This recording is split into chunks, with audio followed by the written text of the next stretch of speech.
Myst, the Book of Atrus, by Rand and Robin Miller, with David Wingrove. This is a Savvy Gaming Network production. Prologue.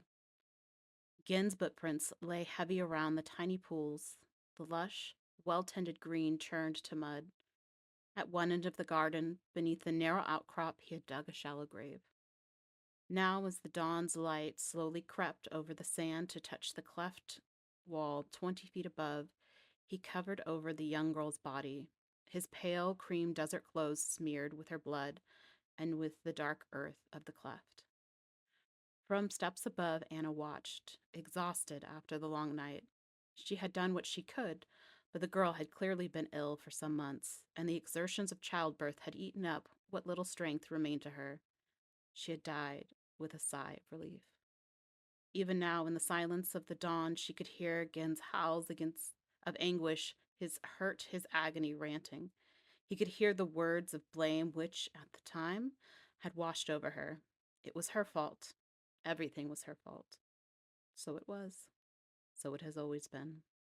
He turned, finished, and looked up at her, no love in the cold, penetrating gaze. 19 he was, just 19. Will you stay? She asked wearily. His answer was a terse shake of the head. Almost belligerently, he stomped across the surface of the garden, churning up yet more of her precious growing space, oblivious, it seemed, to the significance of what he did. She watched him crouch beside the pool, unable in her heart to be angry with him. For all he'd done and said, no, for she knew what he must be feeling. She knew herself how it felt, to lose the focus of one's life, the meaning. She looked down at her unwashed hands and slowly shook her head. Why come when there was nothing she could do to help? But she knew the answer.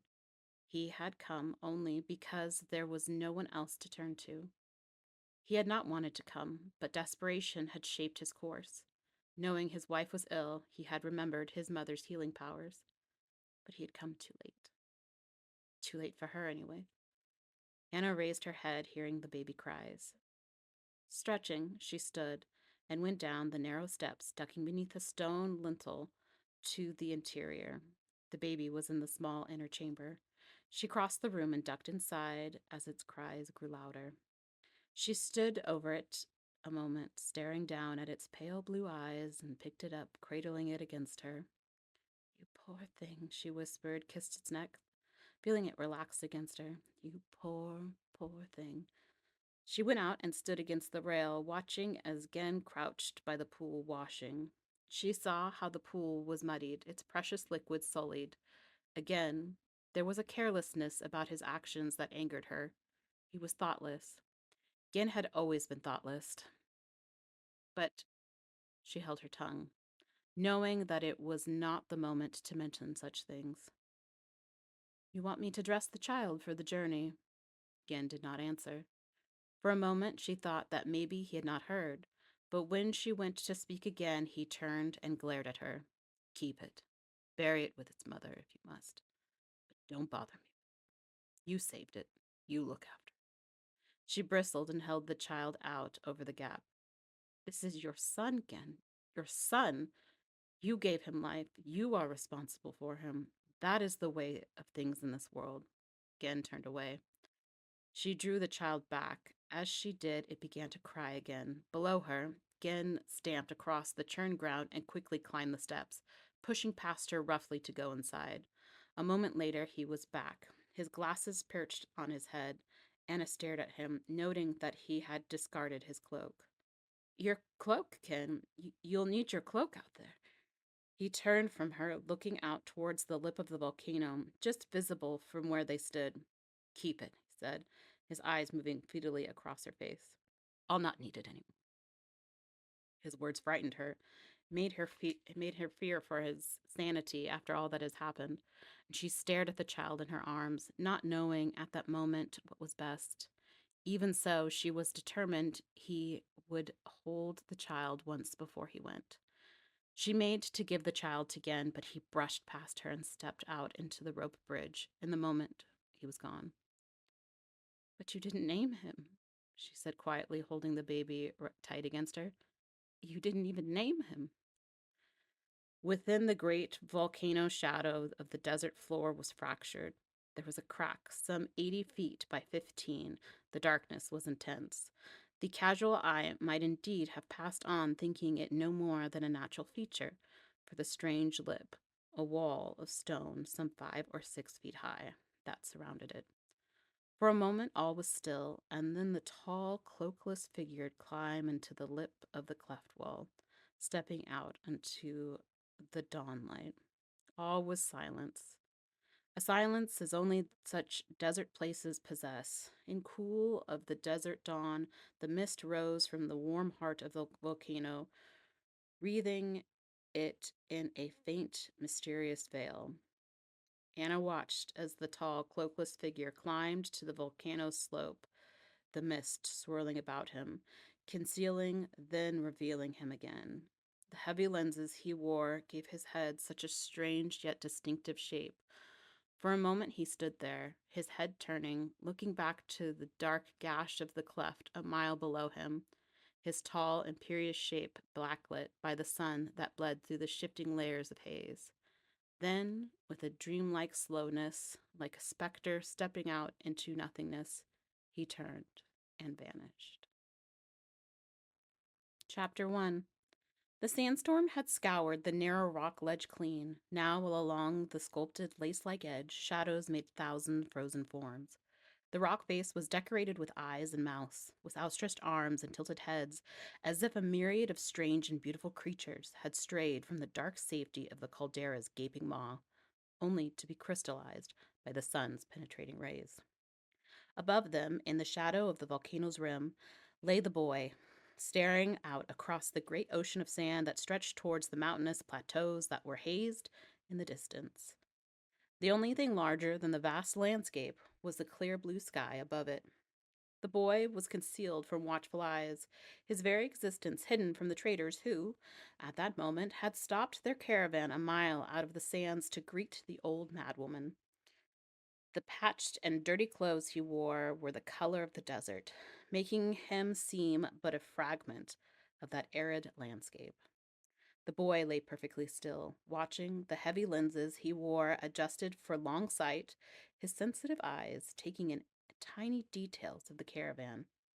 The storm had delayed the caravan 2 days, and while 2 days was as nothing in this timeless place, for the boy it had seemed a small eternity. For weeks before the caravan was due, he would dream of them night and day, conjuring them in his mind, imagining himself cloaked and hooded upon the back of one of the great beasts, leaving with them off to the greater world. Of those dreams he told his grandmother nothing. No, for he knew how she fretted, worried that one of the more unscrupulous traders might come in the night and take him, to sell him into slavery in the markets of the South. And so he hid when she said hide, and held his tongue about the dreams, lest he add to her worries. Right now the boy's eyes were focused on the face of one of the 8 men, one he often studied, a dark man with a narrow head, his features sharp and curved within the hood of his jet-black cloak, and his beard trimmed close to his cheeks. Studying the halted caravan, the boy noted the changes since they had last passed by. They had 19 camels now, 2 more than last time. This and other smaller signs, new necklaces on several of the camels, small items of jewelry on the wrists and about the necks of the men, and the heavier lading of the camels revealed that trade was good right now. Not only that, but the ease of the men spoke volumes. As they haggled with his grandmother, the boy noted how they laughed, revealing small, discolored teeth that perhaps evidenced an addiction to the sweet things they sold. He watched, taking it all in, knowing that his grandmother would ask him later, "What did you see, Atrus?" I saw. He saw the one with the knife-like face turn to his camel and, reaching across the ornate and bulging saddlebag, take a small cloth sack from within a strange hemispherical wicker basket. The sack seemed to move and then settle.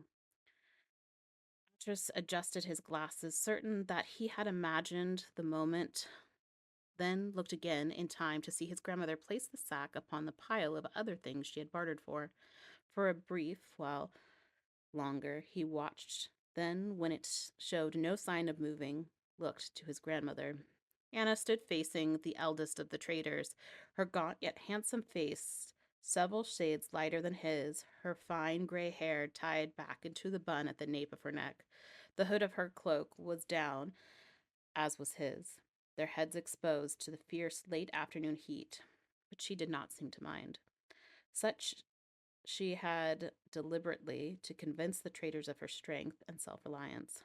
Yes, and suffered for it too, for even an hour out of that burning sun was more than enough, not to speak of the long walk back, laden down with heavy sacks of salt and flour, and rolls of cloth, and other items she'd purchased.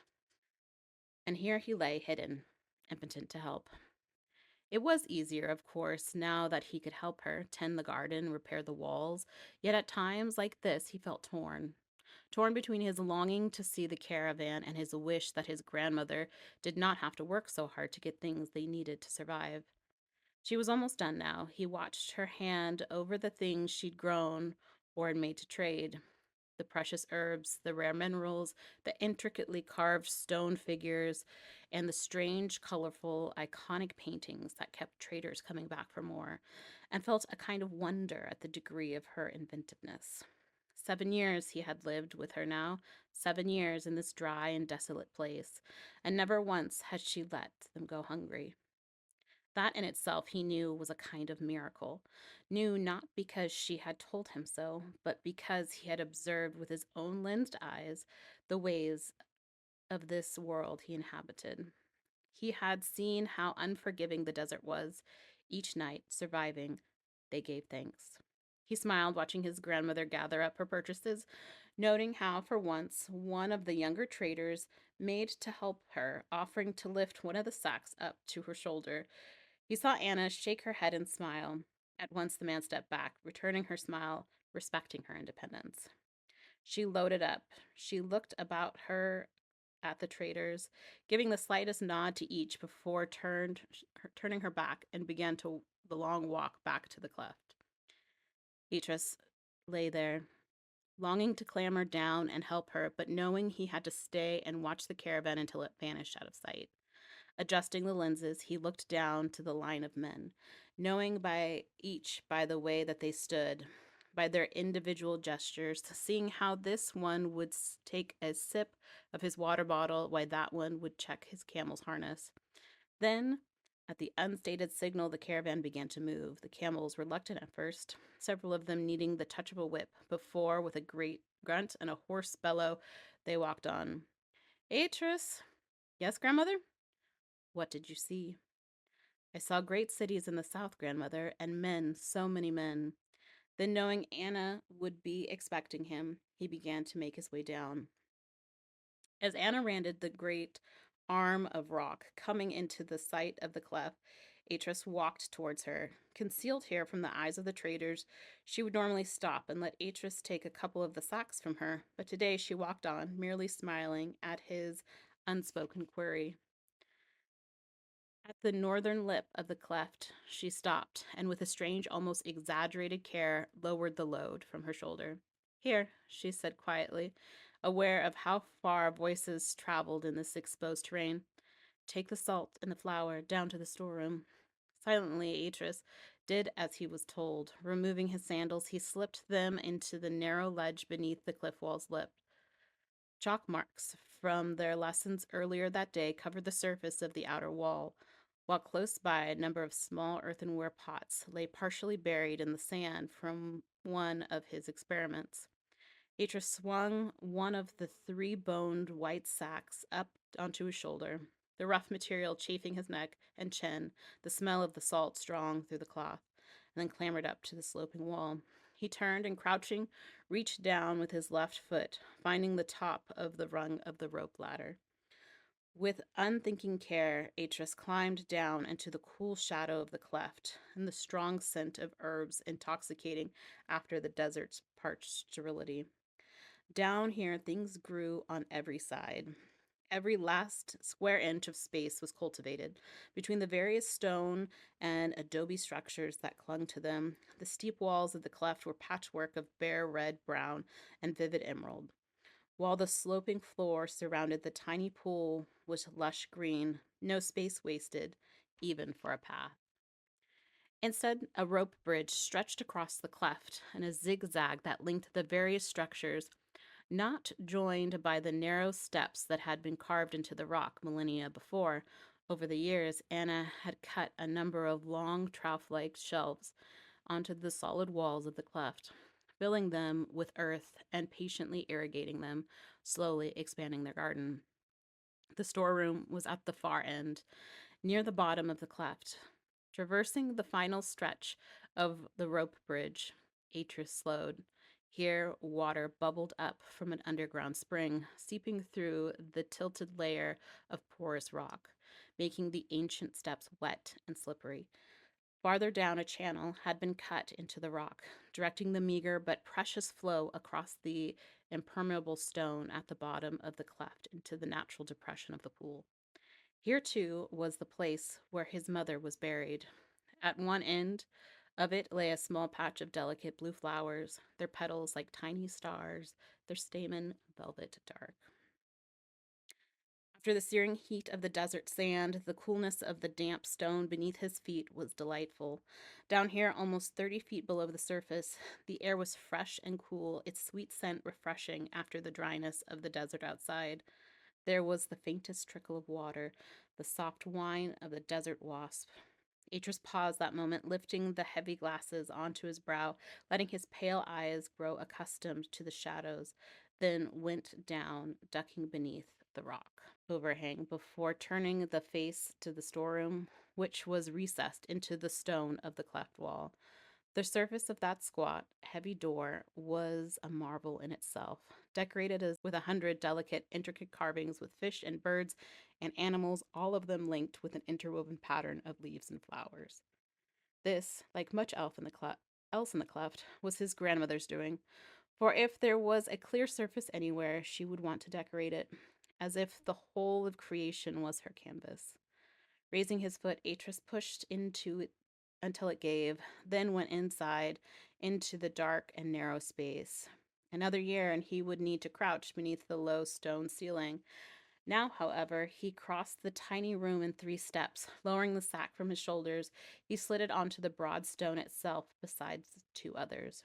For a moment he stood there, staring at the single blood-red symbol printed on the sack. Familiar though it was a remarkably elaborate thing of curves and squiggles, and whether it was a word or simply a design, he wasn't sure. Yet it had a beauty, an elegance, that he found entrancing. Sometimes it reminded him of the face of some strange exotic animal, and sometimes he thought he sensed some kind of meaning in it. Idris turned, looking up, conscious sudden of his grandmother waiting by the cleft wall, and chided himself for being so thoughtless. Hurrying now, stopping only to replace his glasses, he padded up the steps, and across the swaying bridge, emerged in time to see her unfasten her cloak and take a long, pearl-handled knife from the broad leather tool belt that encircled her waist, lean down and slit open one of the bolts of cloth that she had bought.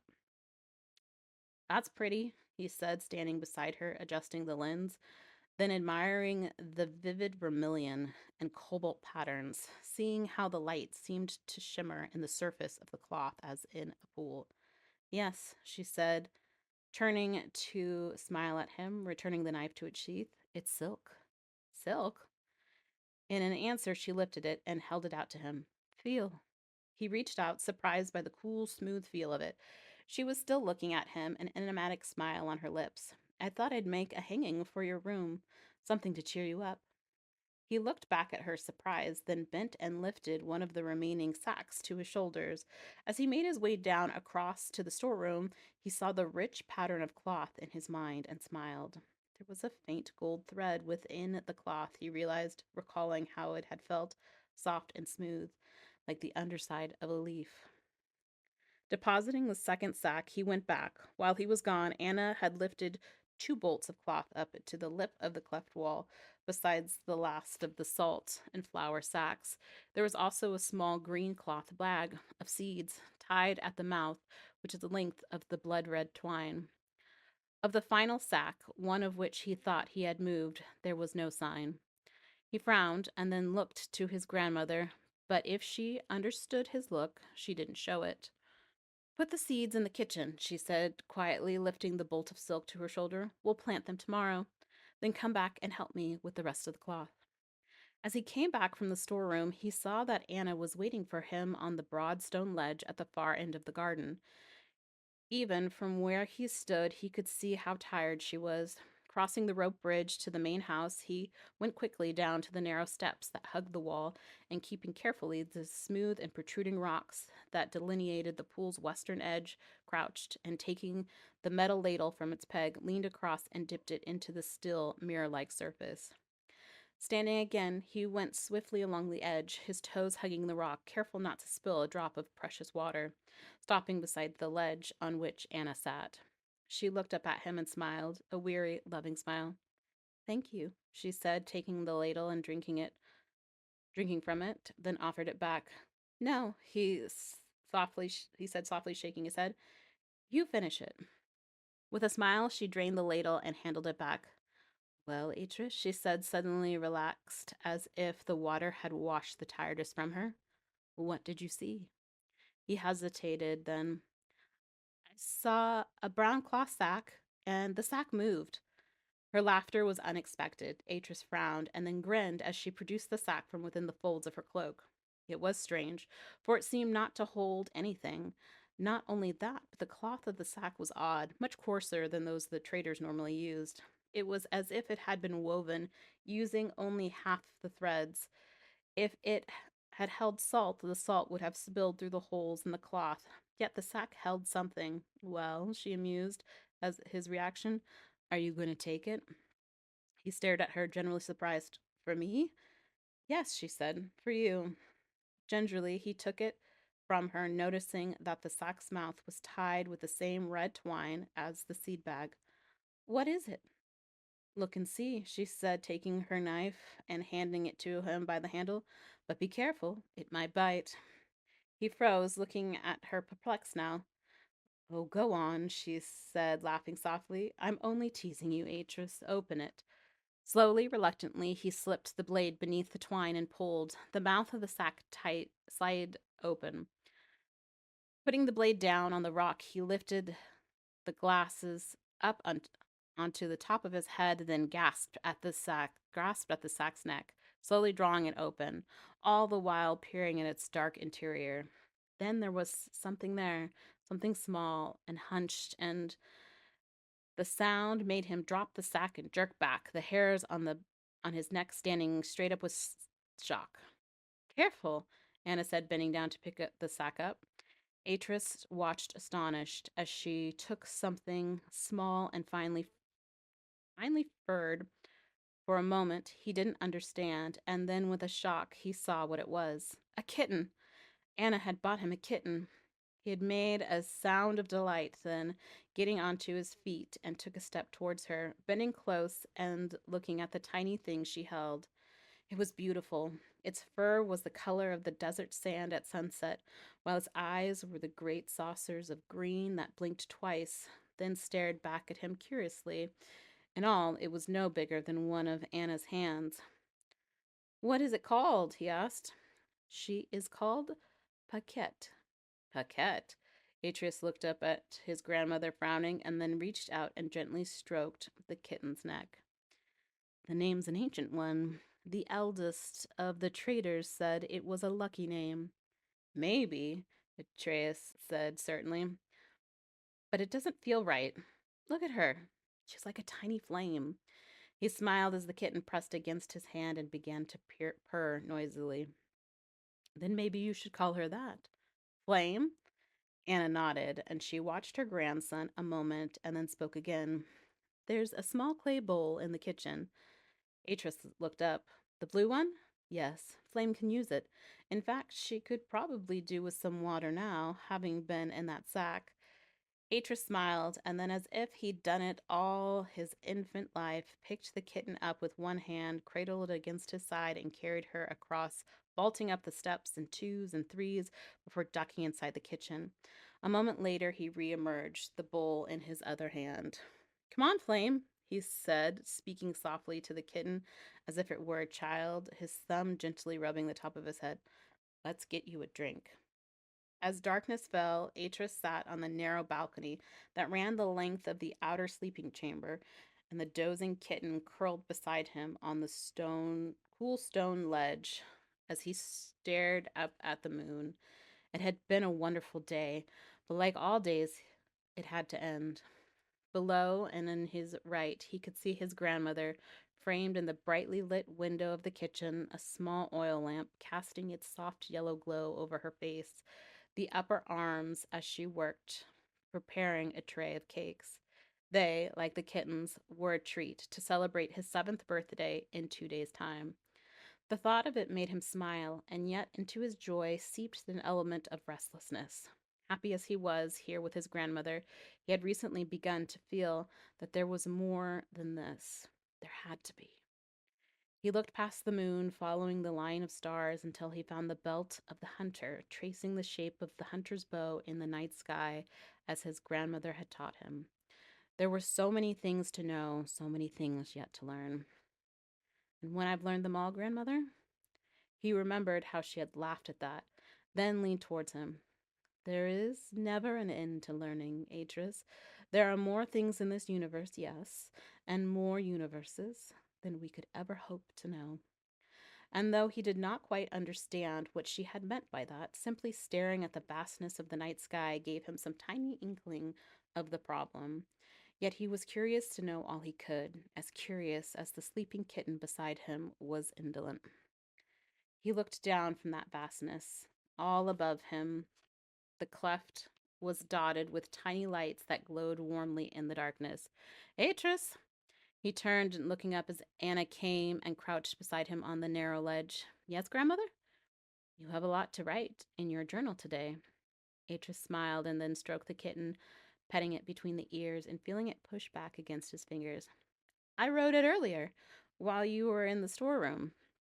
"Ah," she said. She reached out, gently brushing the kitten's flank with the back of her fingers. "And how goes your experiment?" "Which one?" he asked, sudden eager. "Your measurements. I saw you out there earlier." For nearly 6 months now, Atrus had been studying the movement of the dunes on the far right side of the volcano. He had placed a series of long stakes deep into the sand and along the dune's edge. When then he had watched meticulously, measuring the daily movements of the dune, using the stakes as his baseline, then marking those measurements down on the chart in the back of his journal. "I'm almost finished," he said, his eyes shining brightly in the moonlight. "Another few weeks, and I'll have my results." Anna smiled at that, amused and yet proud of the care he took. There was no doubting it. Atrus had a fine mind, a true explorer's mind, a curiosity to match. "And have you a theory?" she asked, noting how he sat up straighter to answer her. "They move," he answered. "A little or a lot?" He smiled. "It depends." "Depends?" "On what you think is a little and what you think is a lot." She laughed, enjoying his answer. "A little would be, oh, several inches a year. A lot would be a mile." "Then it's neither," he answered, looking down at the flame again. The kitten was dozing now, her head tucked down, her gentle snores a soft sound in the darkness. Anna reached out. Her fingers brushed his hair back from his eyes. In some ways, he was an ungainly child, yet there was something about him that was noble. The kindness, the sharp intelligence in his eyes, the things distinguished him, giving the lie to his physical awkwardness. "It changes," he said, his eyes meeting hers again. "Changes?" "The rates at which the dune travels. Sometimes it barely moves, but when there's a storm—" "Yes?" she asked quietly. "It's the wind," he said. "It pushes the smaller grains up the windward side of the dune. From there, they tumble over the crest onto the leeward side. That's why the dune is shaped that way. The larger, coarser grains don't move so much, and that's why the windward slope is gradually curved. It's packed densely. You can walk on it as like a rock. But the leeward side, yes, she said encouragingly. He frowned, wrinkling his nose as he thought it through. Well, the leeward side is constantly changing, and the fine grains build up, forming a steep slope until they all tumble down. If you try to walk on it, you'll sink down into it. It's not packed like the windward side. Anne smiled, her eyes never leaving his face. You say it tumbles over. Do you know why? Atrus nodded enthusiastic, making Flame stir in his lap. It has to do with how the grains balance on each other. Up to a certain angle, they're fine. But beyond that, and have you measured that angle? She asked, pleased with him. Again he nodded. 35 degrees. That's the steepest it gets before it begins to slip. Good, she said, resting her hand on her knees. It seems like you've considered everything, Atrus. You've tried to see the whole. Atrus had looked down, gazing at the sleeping kitten. Now he looked up again. The whole? She laughed softly. It's something my father used to say to me. What I mean by it is that you've looked at the problem from many angles and considered how the pieces fit together. You've asked all the questions that need to be asked and come up with the answers, and now you have an understanding of it. She smiled and reached out again, letting her hand rest slightly on his shoulder. It may seem a small thing, Atris. After all, a dune is but a dune. But the principle's a sound one and will stand you in good stead wherever you do. And however complex the system is you're looking at, always consider the whole, Atris. Always look at the interrelatedness of things. Remember that the whole is one thing that is always just a part of something else, something larger. Atris stared at her, slowly nodding. The seriousness of his gaze belied his 7 years. Seeing it, Anna sighed inwardly. Sometimes he made her feel so proud. Such fine, clear eyes he had, eyes that had been so encouraged to see, that yearned to observe and to question the world around him. Grandmother? Yes, Atris. Can I draw a picture of Flame? No, she said, smiling down at him. Not now. It's time for bed. You want Flame to sleep with you? He grinned and nodded. Then bring her through. She can sleep at the foot of your bed tonight. Tomorrow we'll make a basket for her. Grandmother? Yes, Atris. Can I read for a while? She smiled, then reached out to ruffle his hair. No, but I'll come and tell you a story if you like. His eyes widened. Please? And Nana? Yes, she asked, surprised by his use of the familiar term. Thank you for Flame. She's beautiful. I'll take good care of her. I know you will. Now come inside. It's late. Atrius' bed was on a shelf of rock cut into the back wall of the inner sleeping chamber like a tiny catacomb. A beautifully woven quilt was his mattress, while a large double square of cloth sewn neatly by Anna along the edge and decorated with a pattern of tiny embroidered golden stars served for a sheet. In a niche in the rock, at the head of the shelf, rested a small oil lamp, secured by narrow metal bars at the top and bottom. Anna reached in, lifting the curiously engraved glass, lit the wick, and then moved back, letting Atris climb into the tiny space. Soon he would be too big for sleeping shelf, but now it sufficed. Looking at her grandson, she felt a twinge of regret for passing of innocence, knowing that she should cherish such moments as this, for they could not last. Nothing lasted, neither individual lives nor empires. So, she said, tucking him in and then lifting the half-dozen cat onto him so that he could cuddle with it for a while, what would you like me to tell you? He looked away from her at the moment. His pale eyes seemed to read the flickering shadows within the shelf, then met her eyes again, smiling. How about the tale of Karath? But you've heard that several times now, Atris. I know, but I'd like to hear it again, please. Please, grandmother? She smiled and lay her hand on his brow, and then closed her eyes and began the ancient tale. It was set in the land of Danim, dating back, as it was said, to the time thousands of years ago when their homeland had suffered through the first of the great earthquakes that had caused them to flee and come here. Karath had been the last of the great kings. Last, not because he was deposed, but because when he had achieved all he was set out to achieve, he had stepped down and appointed a council of elders to run Dene lands. But the tale of Karath was the story of the young prince's teenage years, and now he had spent them in the great underground desert of Trimerkti, the place of the poisoned waters.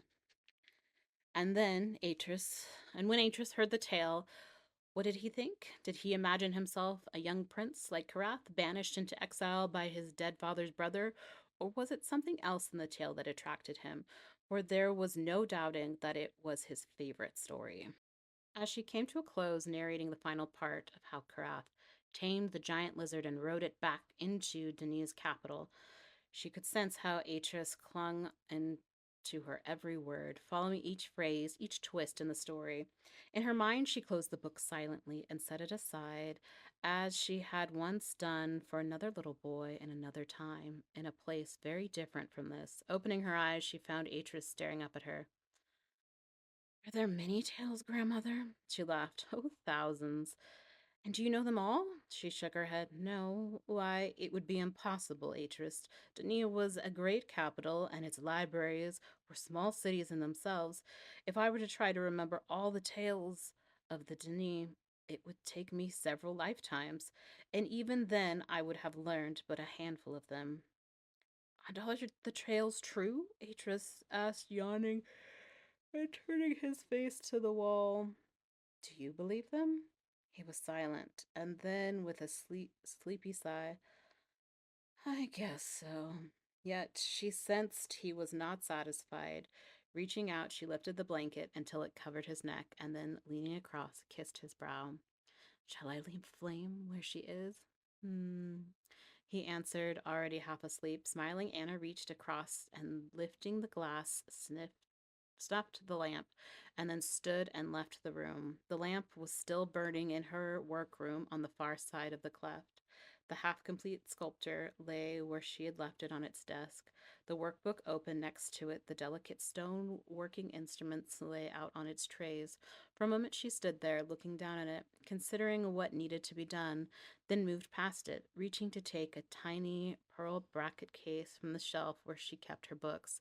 Thumbing the clasp, she opened it and stared at her reflection, drawing a wisp of gray hair back off her brow. What do you see, Anna?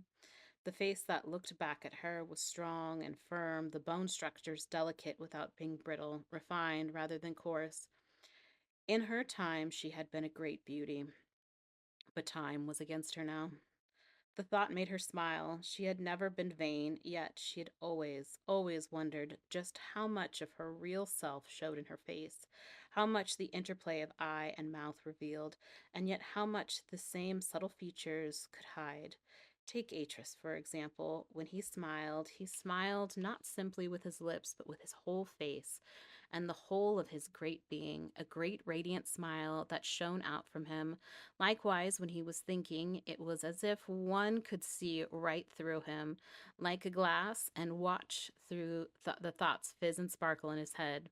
And her own face? She tilted her head slightly to the side, examining herself again, noting this time the tiny blue beads she had tied to her braids, the colorful, finely woven band around her neck. The face that stared back at her was pale and tautly fleshed, almost austere. The deep green eyes were intelligent, the mouth sensitive, yet it was in those few small surrounding touches, the beads and the band, that her true nature was revealed. That part, at least, that loved embellishment. From childhood on, she had always been the same. Give her a blank page, and she could fill it with a poem or a story or a picture. Give her a blank wall, and she could always decorate it. Give me a child. She snapped the tiny case shut and slipped it back onto the shelf. Give her a child, and she would fill its heads with marvels, with tales and thoughts and facts beyond imagining. What do you see, Anna? Yawning, she reached across to douse the light, and then answered the silent query. I see a tired old woman who needs her sleep. Maybe, she answered for a moment, smiling, remembering the girl she'd been. Then, stepping out onto the steps that hugged the cleft wall, she quickly crossed the cleft once more, making for her bed. Chapter 2. The first sign was a darkening of the sky far to the east, high up, not where you would expect a sandstorm. Atrus was exploring the sun-facing slope of the volcano, searching for rare rocks and crystals to add to his collection, when he looked up and saw it, a tiny smudge of darkness against the solid blue. For a moment, he wasn't quite sure what it was. He moved his head, thinking it might be a blemish in one of the lenses, but it wasn't that. Looking back, he found it was still there. Not only that, but it was growing. Even as he watched, it seemed to darken. Atrus felt a vague unease grip him.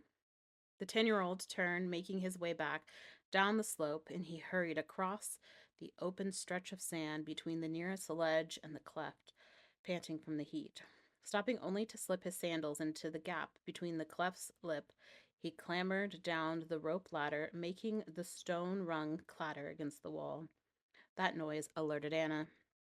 On the far side of the shadowy cleft, the top half of the hinged door to her workroom swung open. She looked out, her eyebrows formed into a question. Atrus? Something's coming. People, you mean? He shook his head. No, something big in the sky, high up, something black. A sandstorm? No, the whole sky is turning black. Her laugh was unexpected. Well, well, she said, almost as if she'd half expected whatever it was. Well, we'll need to take precautions. Atrus stared at his grandmother, perplexed. Precautions? Yes, she said, almost gaily now. If it's what I think it is, we must best take advantage of it while we can. The chance is rare enough. He stared at her as if she was speaking in riddles. Come on, she said, help me now. Go fetch the seeds from the storeroom, and bowls. Fetch as many bowls as you can from the kitchen, and set them all over the cleft wall. Still, he stared at her, open mouthed. Now, she said, grinning at him, if you could see it on the horizon, then it'll be upon us before long. We'll need to be prepared for it. Not understanding, Atrus did what he was told, crossing the rope bridge to fetch the seeds, and then crisscrossing it again, time and again, careful faring every bowl he could find and setting them all around the cleft wall's rim. That done, he looked at her. Anna was standing on the cleft wall, staring out, one hand shielding her eyes against the glare. Atrus went across and climbed up, standing next to her. Whatever it was, it now filled a third of the horizon, a great black veil that linked the heavens and the earth. From where he stood, it seemed like a fragment of the night rippled from its appointed time. What is it? He asked. In all his 10 years, he had not seen its like. It's a storm, Atrus, she said, turning to him with a smile. That blackness is a huge rain cloud, and if we're lucky, if we're very, very lucky, then that rain will fall on us. Rain? Water, she said, her smile broadening. Water falling from the sky. He looked from her in a great patch of darkness, his mouth open in astonishment. From the sky?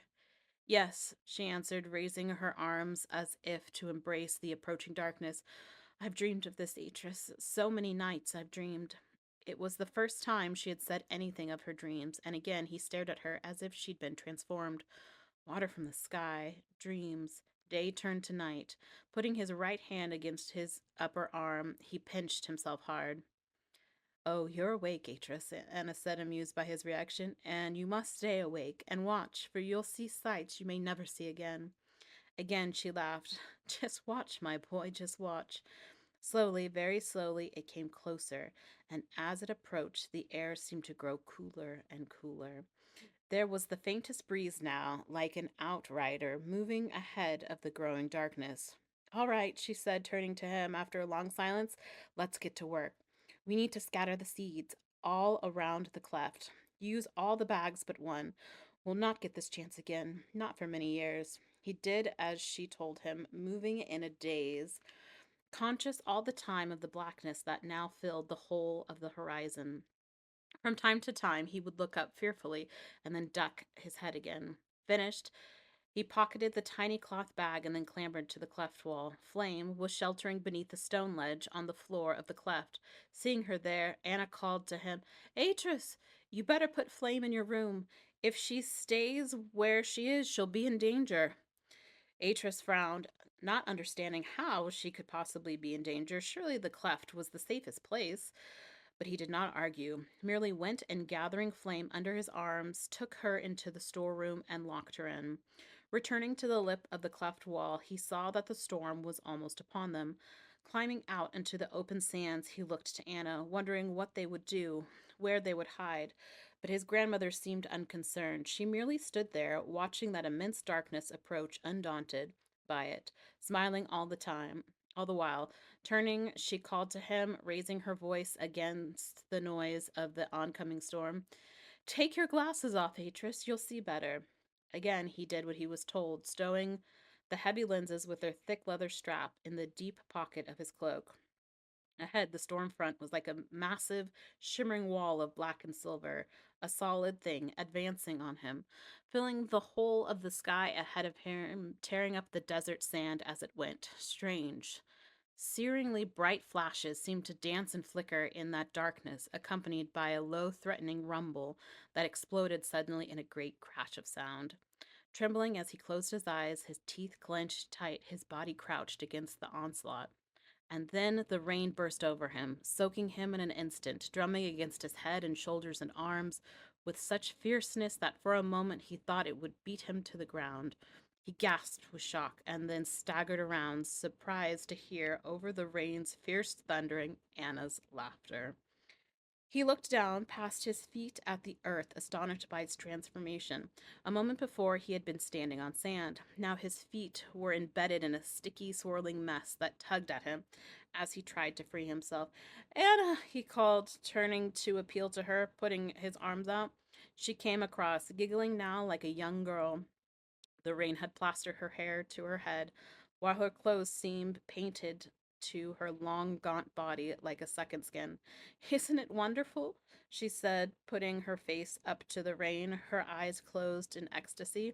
Close your eyes, Atrus, and feel it on your face. Once more he did as he was told, fighting down the instinct to run, letting the stinging rain beat down on his exposed cheek and neck. After a moment, his face felt numb. Then, with a sudden change he found it hard to explain, he began to enjoy the sensation. He ducked his head down and squinted at her. Beside him, his grandmother was hopping on one leg and slowly turning her hands raised above her head and spread as if in greeting to the sky. Timidly, he copied her. Then, as the mood overtook him, he began to twirl about madly, the rain falling and falling and falling, the noise like the noise at the heart of a great sandstorm, so loud there was a silence in his head. Then, with a suddenness that made him gasp, it was gone. He turned, blinking, in time to see it drift across the cleft and climb the volcano wall, a solid curtain of falling water that left the desert floor dark and flat behind it. Atrus looked about him, seeing how every pot was filled to the brim, a score of trembling mirrors reflecting back at the sudden startling blue of the sky. He made to speak, to say something to Anna, then turned back, startled by a sudden hissing noise that rose from the volcano's mouth. As he watched, great billows of steam rose up and about out of the caldera, as if the dormant giant had returned to life. It's all right, Anna said, coming over and placing her hand on his shoulder. It's only where the rain has seeped down into the deep vents. Atrus burrowed into his grandmother's side, yet he was no longer afraid. Now that it had passed, now that he had survived it, he felt elated, exhilarated. Well, she asked quietly, what did you think? Where did it come from? He asked, watching fascinated as the massive dark wall receded slowly into the distance. From the great ocean, she answered. He traveled hundreds of miles to get here. He nodded, but his mind was back, watching that great silver-black curtain rush towards him again once and swallow him up, feeling it drum against his flesh like 1,000 blunt needles. Atrus glanced up at his grandmother and laughed. Why, you're steaming, grandmother. She grinned and poked at him gently. And so are you, Atrus. Come, let's go inside before the sun dries us out again. He nodded and began to climb the cleft wall, meaning to go and free flame from the storeroom. Yet as he popped his head over the rim, he stopped dead, his mouth falling open in a tiny O of surprise. Below him, the cleft was a giant blue-black mirror, the shadow of the steep walls dividing it in half like a jagged shield. Coming alongside him, Anna crouched and smiling, looked at his face. Would you like to learn how to swim, little sandworm? Anna woke Atrus in the dark before first light, shaking him gently and then standing back, the lamp held high in its soft yellow glow, filling the shelf where he lay. Come, she said, smiling at him as he knuckled his eyes. I've got something to show you. Atrus sat up, suddenly alert. Something had happened. Something. He stared at her. Was it real, grandmother? Did it really happen? Or did I dream it? It happened, she answered softly, and then taking his hand, she led him out through her own shadowed chamber and into the narrow balcony. The moon was 2 days of full, and though it was no longer in its zenith, its light still slivered a far edge of the pool. Atrus stood there, breathing shallowly, transfixed by the sight, staring down into the perfect ebon mirror of the pool.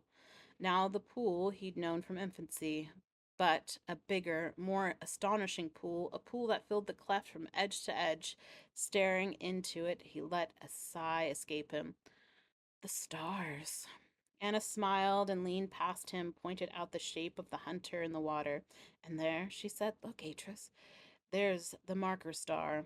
He stared at the brilliant, pure blue star, then looking up, seeing its twin there in the heavens. Is this it? He asked after a moment, turning to look at her. Is this what you were going to show me? She shook her head. No, come, follow me.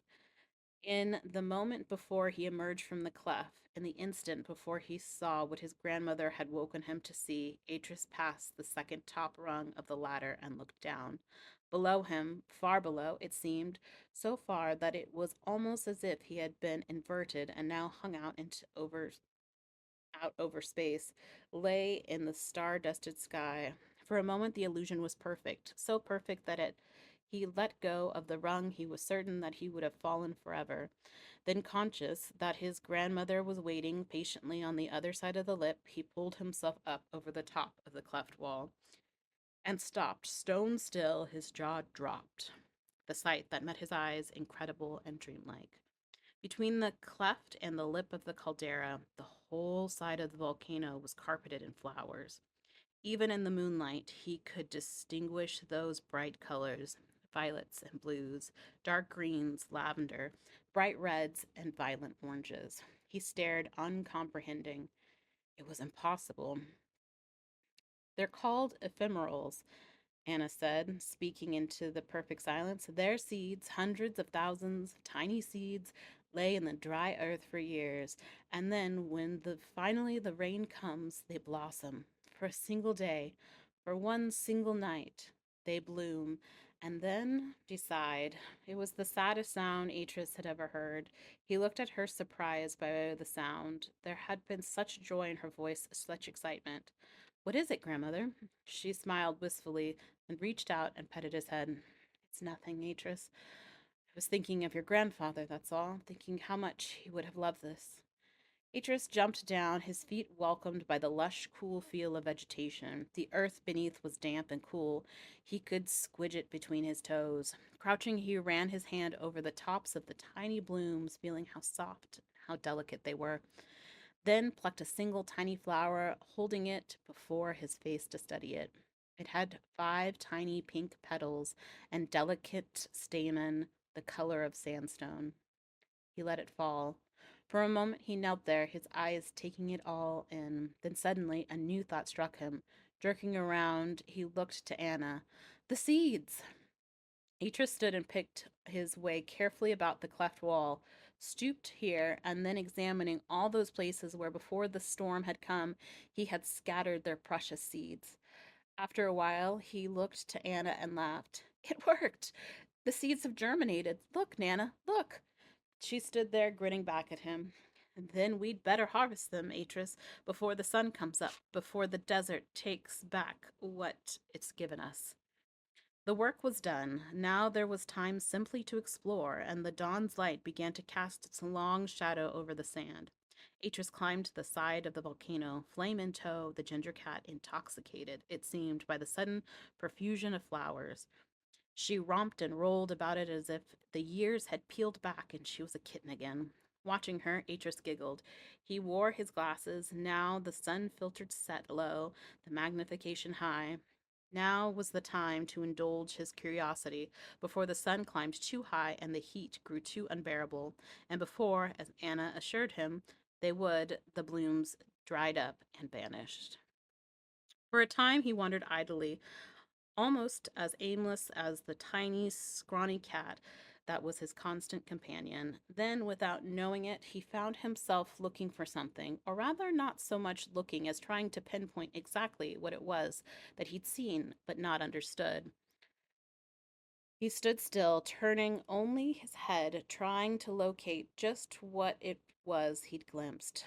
At first, he saw nothing. Then, with a start, he saw there. Yes, there in the shadow, inclined that ran down to one of the volcano's small inactive vents. Atrus went across and stood over it, nodding to himself. There was no doubt about it. The vegetation here was more lush, the flowers bigger, their leaves thicker and broader.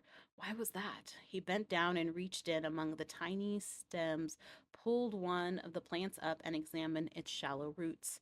Earth clung to it. He lifted it and sniffed. There was something strange, something almost metallic about that smell. Minerals. Somehow the presence of minerals, specific minerals, had helped the plants grow larger here. He cleared a tiny space with one hand and then scooped up a handful of earth and carefully spilled it into one of the pockets of his cloak. Straightening up, he looked back down the slope to where Flame was lying on her back in a patch of bright yellow flowers, pawing at the sky. Come on, he said, excited now, wanting to test his theory. Almost 3 months had passed now since the day of the desert rains. Since then, the 10-year-old had labored every evening, stood at his workplace, an oil lamp hung on a peg at the wall by his side, Flame sleeping on the floor nearby as he patiently tracked down which of the chemicals he had found in the sample that was responsible for the enhanced growth. His workroom was in a small, freshly cut alcove at the back of Anna's room. Working carefully, patiently, over the period of a year, he had chipped the narrow space from the rock with his own hands, using his grandmother's stoneworking tools, careful to remove the stone a little at a time, as she had taught him, checking that all the while for weaknesses in the rock, for flaws in its structure that might split and bring the whole wall tumbling down on them. There was a ledge, a working surface, he had smoothed and polished until the surface seemed like glass. Strange looking technical instruments littered that surface now. Above it, he had cut 3 narrow shelves where he stored his things. Narrow, cup like pots made of stone and clay, tiny hand woven baskets filled with various powders and chemicals, the bleached bones of various desert animals, and on the topmost shelf, his collection of rare rocks and crystals, polished agates like the pouting lips of strange creatures, a large chunk of zeolite, which reminded him of the whiskers of some of the exotic snow beasts, nodules of blue azurite, beside a cluster of bright yellow sulfur crystals, a long beveled finger of ice like quartz, and in a tiny transparent box, a single tiger's eye. These and many other crowded a shelf, sorted onto the 7 systems: cubic, tetragonal, monoclinic, orthorhombic, tricyclic, hexagonal, and trigonal. He had read of in his grandmother's books. On the wall behind his work ledge was the hanging his grandmother had made him from the red and blue silk she had bought from the traders that time, its fringed edge decorated with tassels of gold thread. Hand-drawn pictures and diagrams, some of his, some of Anna's, filled the remaining wall. His task had not been easy, not with the basic equipment he had at his disposal. Atrus had thought, at first, that the task would prove a simple one. He had expected to find, at most, 3, maybe 4 different chemicals in the sample, but to his surprise and dismay, It had not proved anything as straightforward. After weeks of testing, he had identified more than 30 different elements in the sample. The vents, it seemed, were a regular cornucopia of chemical life. Nor was it easy to devise ways to test his theory. His grandmother's books, which had whole chapters on the shaping and the use of the stone and the metal, had few entries on agriculture. He had been forced to improvise. When Atrus sensed the crop was right for harvesting, he picked a number of the bigger shoots, choosing a couple from among them of different types, and placing them in Anna's best basket. He carried them up to the kitchen. He stood there at the stone sink next to the window, staring out across the cleft as he rinsed the shoots thoroughly, taking care to remove all of the dirt from their roots. Down below, Flame had gone across to the patch and was sniffing the earth where it had been disturbed, attentively rooting about with her paw. Atrus watched her a while, smiling broadly at her antics, then giving the shoots a good shake to remove the last few drops of water. He laid them on the cutting board and went across, removing one of Anna's knives from the rack. As he began to chop and prepare the shoots, he watched Flame stretch and settle among the remaining shoots, cleaning herself, her tiny pink tongue licking her paws before she began to groom her short orange fur. Hey, you, he said, laughing gently. It was bad enough that she ate the spearmint grass at the far side of the pool without making her bed out of his special patch. Finished, he took to chopping the shoots across and scraping them into the earthenware bowl.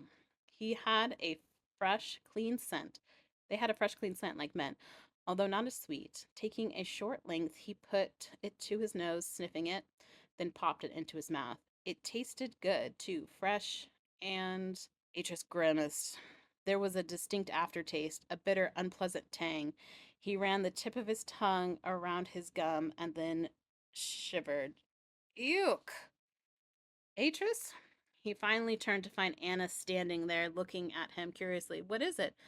Nothing, he said, picking up the bowl and taking it across to the sink again. Maybe he hadn't washed them thoroughly enough. The last thing he wanted was for them to taste bad. He felt Anna's fingers brush his back softly as she made her way past him to the scullery, then felt her breath on his neck as she leaned over to him. They look good, she commented, smiling as he turned to look at her. Shall I cook some rice to go with them? He shook his head. No, I'll do it. I'll make it a special sauce. She nodded, then, pressing his arm gently, moved past him and out of the steps. Atris watched her go, then turning back, looking out across the cleft once more. Flame had settled now, curled up in a tiny orange ball amidst the bright green shoots. He smiled, then pouring fresh water from the pitcher by his side, set to rinsing the shoots more thoroughly again. Atris was repairing the stonework at the far end of the cleft wall when the pain started. At first, he thought it was just a cramp, and then stretching his left arm to ease the muscles down the side, he made to carry on. Yet as he reached to take the trowel, a shooting pain went right through him and made him double up. Atris? Anna was at his side in a moment. Atris, what is it? What's the matter? He made to tell her, but the next one took his breath. He knelt, wincing in pain. It was like being stabbed. Atris. He looked at her, his vision glazed momentarily, then unable to help himself, he began to throw up. After a while, he lifted his head, feeling drained, exhausted, his brow beaded with sweat. Anna was kneeling next to him, her arm about his shoulders, murmuring something to him. What? The shoots, she repeated what she had been saying. It must have been the shoots. Did you eat some? Atris began to shake his head, then remembered. I did. Just one. There was a tremor in his stomach, a momentary pain. He swallowed and then looked back at her. It must have been something in them, Anna said, reaching up to wipe his brow. What did you use? Use? His thoughts were in disarray. He felt lightheaded and disoriented. I didn't. It came to him suddenly, the chemicals. It must have been something in the chemicals. And then he remembered the aftertaste, that bitterness. Not strong, but unpleasant enough to alert him. He groaned, I've let you down. No, Anna said, pained by his words. You can't get it right every time. If you did. He looked at her, angry, not with her, but with himself. I could have killed you, killed us both. Anna winced and made to shake her head to deny it, but he was staring at her now, defying her to say no. No, Atrus, she said finally. You haven't let me down. You'll learn from this. But Atrus seemed unconvinced. I nearly killed us, he repeated, shaking his head. I nearly. She reached out and held him to her, hugging him until he grew still, relaxed. Then, helping him get up, he took him over to the pool and, kneeling beside him, scooped up water in her hands and washed his face and neck. There, she said, finally smiling at him. That's better. Slowly, wearily, he got to his feet. I guess I'd better dig it all up. He turned, staring. Flame.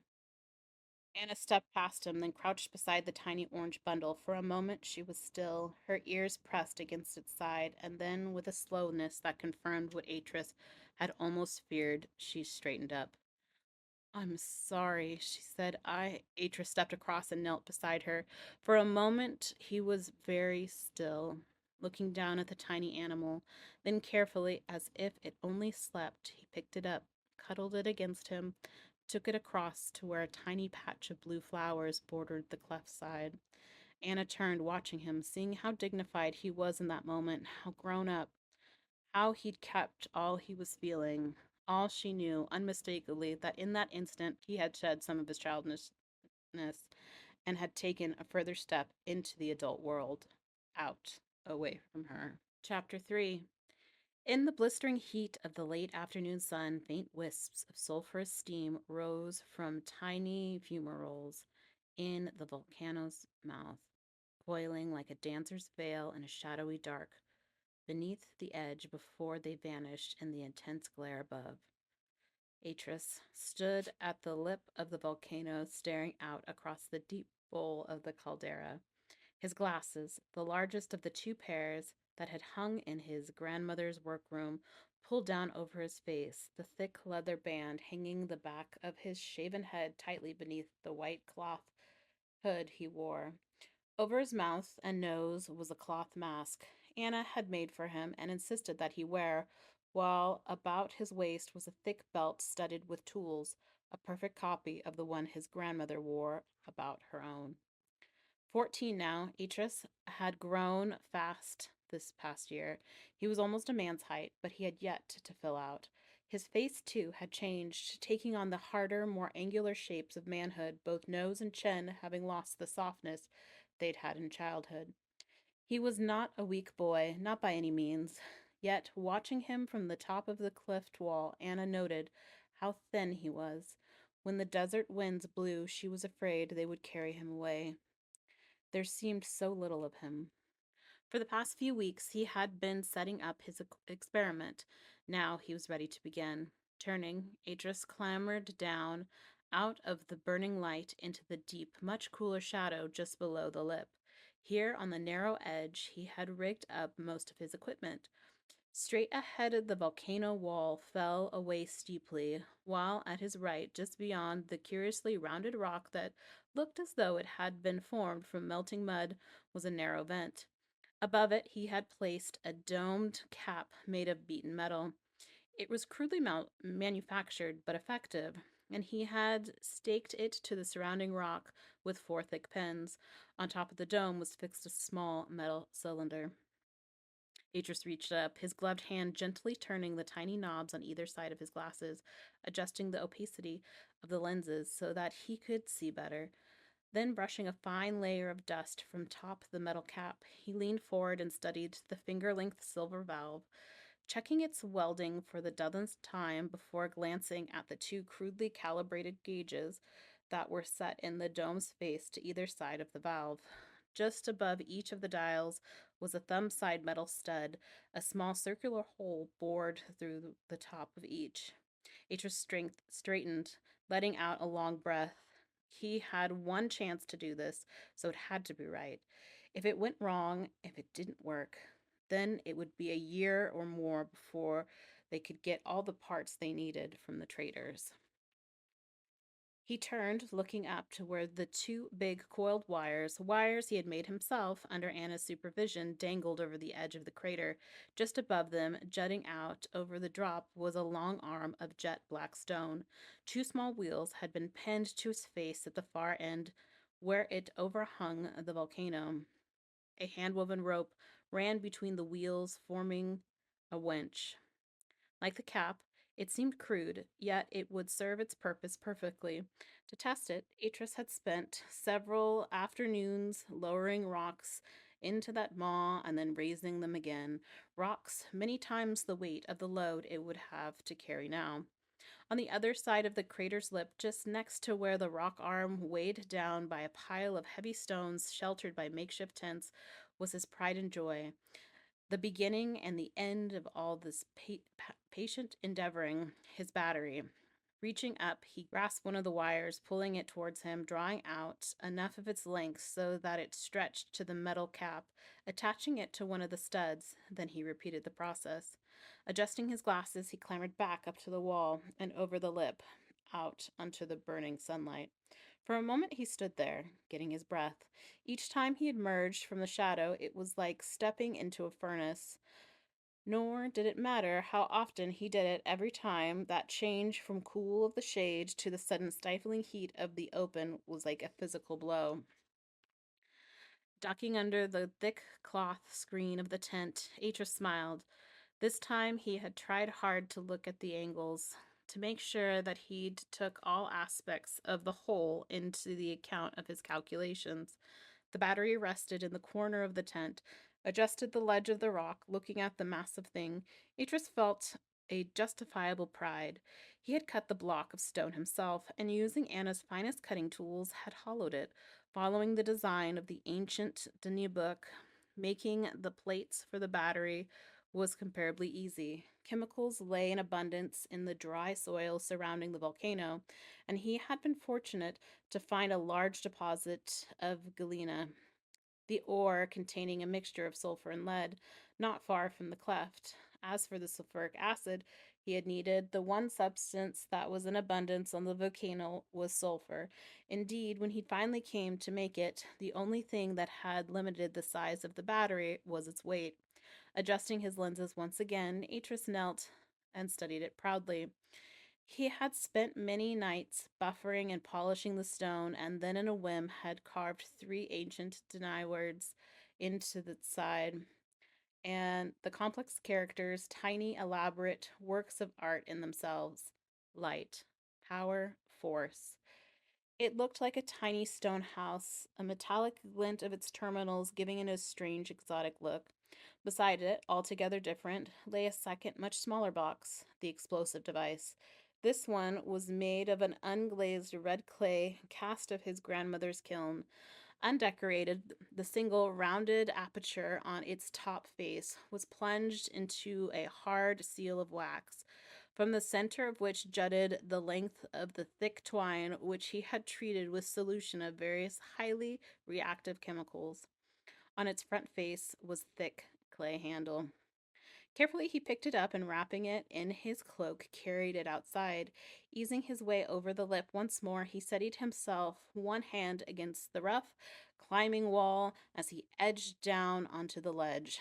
Setting the box down, he turned and standing on tiptoe, he reached up and caught hold of the thick metal hook on the edge of the rope and gently tugging it, hearing the brake mechanism click and then click again on the far side of the room.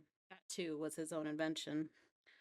On some of the earliest trials of the winch, he had found that the rock dragged the rope down much too quickly, and then he tried to slow it. The rope had burned his palms.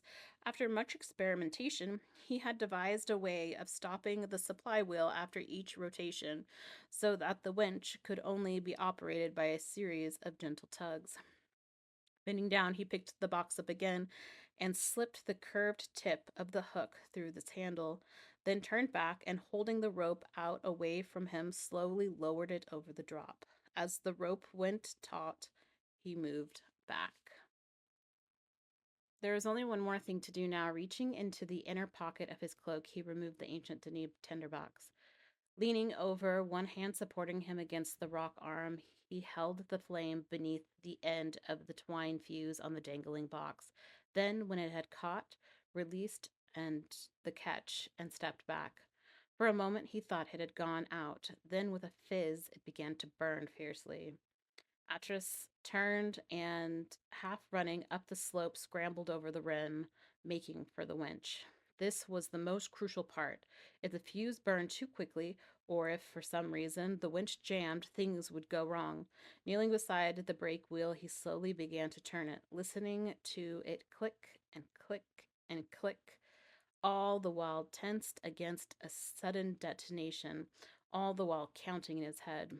When he'd counted 20, he threw himself down, stretched out flat behind a pile of stones, his hands over his ears. 24, 25, 26. The explosion rocked the side of the volcano. It had been 4 seconds early. Even so, that didn't matter. The box would have been in the correct place, opposite the fault. Atrus laughed then, dusting himself off, stood. As echoes died, he could hear, through the ringing in his ears, the sound he'd hoped to hear, the strong hiss of steam forcing its way through the cap and an accompanying high-pitched mechanical whine. Still laughing, he climbed up to the lip and looked down. The winch arm had gone, and it had a large chunk of the ledge. But the vent, protected by the huge rock, was fine. Steam hissed from the cap in the steady, forceful stream. Turning, looking down at Anna where she stood on the cleft wall, he raised his arms and waved to her eagerly, grinning with triumph. It works, he yelled, pulling the mask down from his nose and mouth. It works! From below, Anna waved back to him. Then, cupping her hands before her mouth, she shouted something, but it was difficult to make out what she was saying. His ears were ringing so much. Besides the furious hissing of the steam, that high-pitched whine seemed to grow by the moment. Go back, she'd said, or something like that. Grinning, he nodded. Then, waving at her again, he turned back to watch the hissing cap. It worked, he said quietly, noting how the cap was trembling now, rattling against the 4 restraining pins. It really worked. Climbing down, he went across to taking care of not to get too close to the edge around until he could see the gauges. Yes! A thrill of excitement went through him, seeing how both arrows were deep in the red. It was passing a charge. He stood back grinning and felt himself go cold, even as he watched one of the metal pens begin to move, easing itself slowly from its berth within the rock, as though some invisible but mighty hand went pulling it from the stone. Slowly he began to edge away. As he did, the noise from the cap changed, rising a full octave, as if that same invisible hand had pressed down on the key of an organ. Atrus turned and, scrambling up the slope and over the rim, began to run, ignoring the impact of the heat, fighting it. But it was like running through some thick, glutinous substance. He had gone barely 10 paces when he fumbled forward, coming up facing the way he'd come. As he did, the whole of the rim behind him seemed to lift in the air. Coming to, Atrus looked up, surprised by the sight that met his eyes. On every side, the great walls of the volcano stretched up, forming a jagged circle where they had met the startling blueness of the sky. He was in the crater. The rim must have given away. Slowly he got to his feet. Steam billowed across the rock-cluttered floor of the volcano, concealing its far edges. From time to time, a figure would form from the clouds, the crystalline shapes strangely beautiful. He saw the battery at once. Going over to it, he crouched and then shook his head, amazed by its condition. It was virtually untouched. The polished stone exterior had a few buffs and scratches, but it was still in one piece. Moreover, the dial of the top showed that it was fully charged. Atrus laughed, delighted.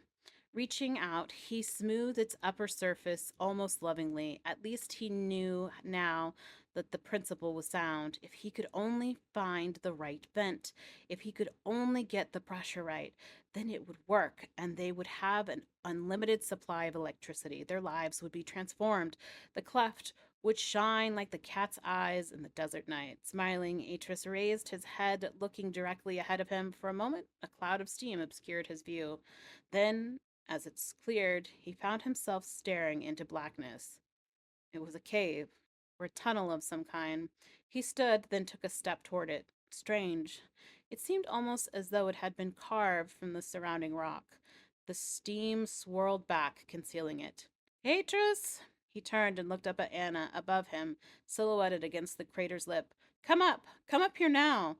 Atrus frowned. But my battery, now. Walking back, she was unnaturally silent. Then suddenly she stopped and turned to face him. Atrus, what did you see?